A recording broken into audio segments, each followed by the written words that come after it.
Hello guys, welcome back to our channel. Poetic devices हमने पढ़ना शुरू किया था। होमोफोन्स, होमोनिम्स, होमोग्राफ्स और कई सारे पोएटिक डिवाइसेस हैं जो हमें आगे पढ़ने हैं, जैसे कि फिगर्स ऑफ स्पीच।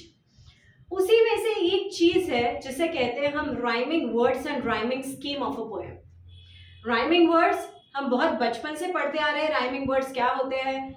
जो भी हमारे पोएम को म्यूजिकल इफेक्ट देते हैं या फिर जो हमारी पोएम को पढ़ने में अच्छा बनाते हैं, इंटरेस्टिंग बनाते हैं और जो एक में के जैसे साउंड करते हैं। ना तो उनकी स्पेलिंग सेम है, ना उनका मतलब सेम है, सिर्फ उनके जो आखिरी का एक या दो लेटर होते हैं, राइमिंग वर्ड्स के जो आखिरी का एक या दो लेटर होते हैं वो होते हैं सेम। ऐसे वर्ड्स को कह देते हैं हम राइमिंग वर्ड्स जिनका एंड साउंड, आखिरी का साउंड, वर्ड का आखिरी का साउंड, एंड साउंड होता है सेम।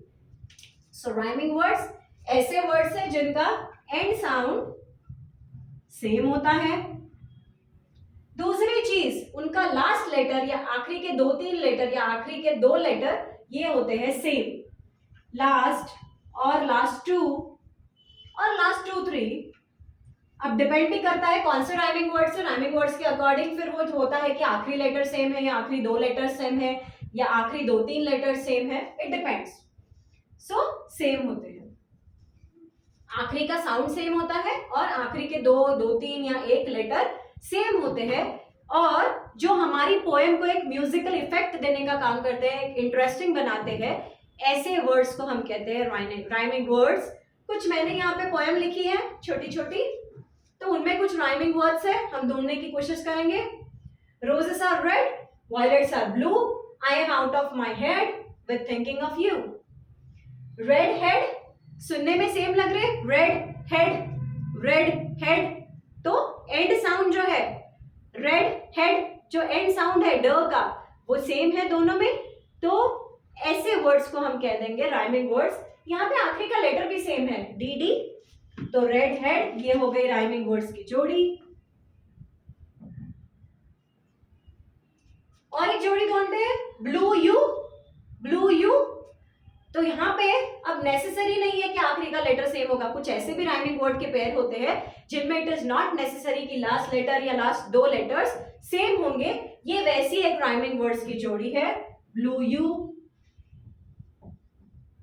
सेकेंड पोएम पढ़ते हैं।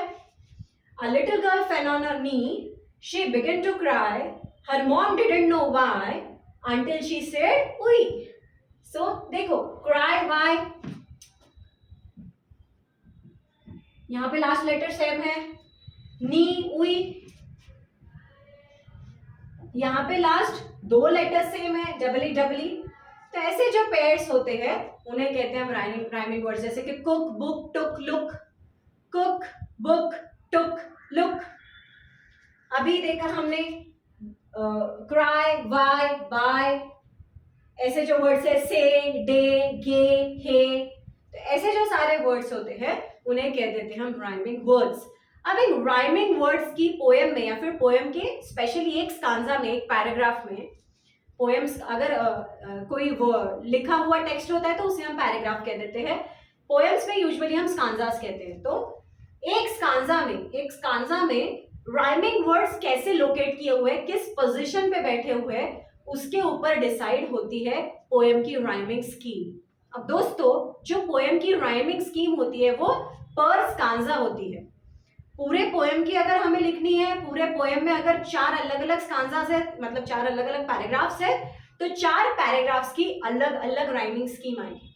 हाँ, फिर ये हो सकता है कि चारों के चारों पैराग्राफ्स की एक ही राइमिंग स्कीम है, पर लिखते समय हमें स्पेसिफिकली लिखना है कि rhyming scheme of first stanza is this, rhyming scheme of second stanza is this, rhyming scheme of third stanza is this and rhyming scheme of fourth stanza is this.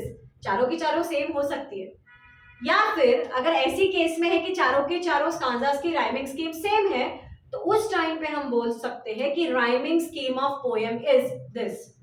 पर अगर ऐसा है कि पहली स्टांजा की राइमिंग स्कीम अलग है, second stanza की अलग है, थर्ड स्टांजा की अलग है, फोर्थ स्टांजा की अलग है, तो फिर हमें सेपरेटली ही लिखनी है और उस टाइम पे हम पूरी पोएम की एक ही राइमिंग स्कीम है ऐसे नहीं बोल सकते, हमें स्टांजा वाइज सेपरेटली लिखनी है या सेपरेटली बोलनी है। तो ये चीज आप हमेशा ध्यान रखें। अब राइमिंग स्कीम लिखते कैसे ये बताती हूँ। पहली चीज, राइमिंग स्कीम हमेशा लोअर केस में ही लिखी जाती है, मतलब स्मॉल लेटर्स में ही लिखी जाती है, कैपिटल लेटर्स नहीं लिखने हैं। और अल्फाबेट्स के जो शुरुआत के लेटर है A B C D E, फिर हमें जैसे जैसे लगेंगे और जितने लगेंगे हम उतने लेंगे, पर शुरुआत हमें ए से ही करनी है। तो करना क्या है दोस्तों, अब देखो मैंने यहाँ पे एक स्टांजा लिखा हुआ है, रोजेस आर रेड। इस आखिरी के वर्ड को हम लिख देंगे पहले ए, और फिर इस रेड का राइमिंग वर्ड जहां पे है उसे भी जाके लिखेंगे हम ए। तो रेड का राइमिंग वर्ड यहाँ पे है, इसे भी लिख देती हूं मैं ए। और जहां जहां होंगे, मतलब सिर्फ एक ही स्कांजा में, हम दूसरे स्कांजा की बात नहीं कर रहे। कभी कभी स्कांजा 6 लाइंस का भी होता है, कभी कभी स्कांजा 8 लाइंस का भी होता है, कभी 4 लाइंस का होता है, कभी 3 लाइंस का भी होता है, डिपेंडिंग ऑन पोएम कैसी है। पोएम के हिसाब से स्कांजा में कितने लाइन है वो चेंज हो सकते हैं। अगर यहाँ पे और 2 लाइन होते, और अगर फर्स्ट लाइन, थर्ड लाइन और ऐसा ही राइम 5th लाइन में होता, तो मैं यहाँ पे ए लिखती, यहाँ पे ए लिखती, और 5th लाइन को भी जाके मैं ए लिखती। सॉरी 5th लाइन नहीं, 5th लाइन को, या राइट, 5th लाइन को जाके मैं ए लिखती। First line, third line and 5th line. और यहाँ पे स्टांजा हमारा 4 ही लाइन का। अब ये राइमिंग खत्म हो गया, अब दूसरे वर्ड पे आते हैं। दूसरे वर्ड को लिख देती हूं मैं बी। अब दूसरे वर्ड को मैंने बी लिख दिया। अब इसका राइमिंग कहाँ पे है, मैं जाके ढूंढ रही हूँ, तो इसका राइमिंग यहाँ पे है, इसको भी मैं लिखूंगी बी। अगर 6 लाइन का स्टांजा होता तो 2nd line, 4th line and 6th line में राइमिंग होता, तो 6th लाइन को भी लिख देते हम बी, पर यहाँ पे 4 ही लाइन का हमारा स्टांजा है। तो इस स्टांजा की राइमिंग स्कीम हो गई ए बी, ऐसे लिखनी है हमें स्कीम। बीच में कोई कॉमा नहीं लगाना है, कोई भी स्पेशल कैरेक्टर नहीं लगाना है, कोई भी सिंबल नहीं लगाना है, सीधे सीधे स्मॉल लेटर्स में हमें लिखना है ए बी। इस फर्स्ट स्टांजा की स्कीम हो गई। अब 6 लाइंस होती तो ए बी। अभी इस एग्जांपल पे आते हैं। A little girl fell on her knee को लिख देती हूं मैं ए, और नी का राइमिंग कहां पे, डायरेक्टली 4th लाइन में है, तो इसको लिख रही हूं मैं ए। फिर सेकेंड वर्ड को लिखती हूं मैं बी, इसका राइमिंग है यहाँ पे, इसको लिखती हूं मैं बी। तो अब इस पोएम की राइमिंग स्कीम या फिर इस स्टांजा की राइमिंग स्कीम हो गई ए बी ए। तो ए बी हो सकती है, ए बी हो सकती है, ए बी हो सकती है। कई बार तो चारों की चारों लाइंस, चारों भी राइमिंग वर्ड्स होते हैं, तो ए बी हो सकती है, तो या फिर ए बी हो सकती है। तो डिपेंडिंग अपॉन की राइमिंग वर्ड्स कहाँ कहाँ उनका पेयर है, उसके हिसाब से लिखनी है हमें स्टांजा की राइमिंग स्कीम। फिर से याद रखिए दोस्तों कि राइमिंग स्कीम स्टांजा वाइज होती है, पैराग्राफ वाइज होती है।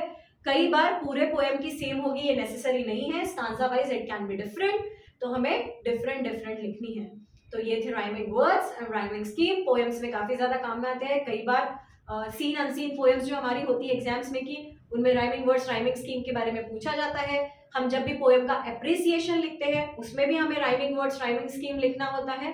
तो इसलिए इसे ध्यान से देख लीजिए, ध्यान से समझ लीजिए, और अगले वीडियोस देखते रहिए। Stay tuned. Thank you.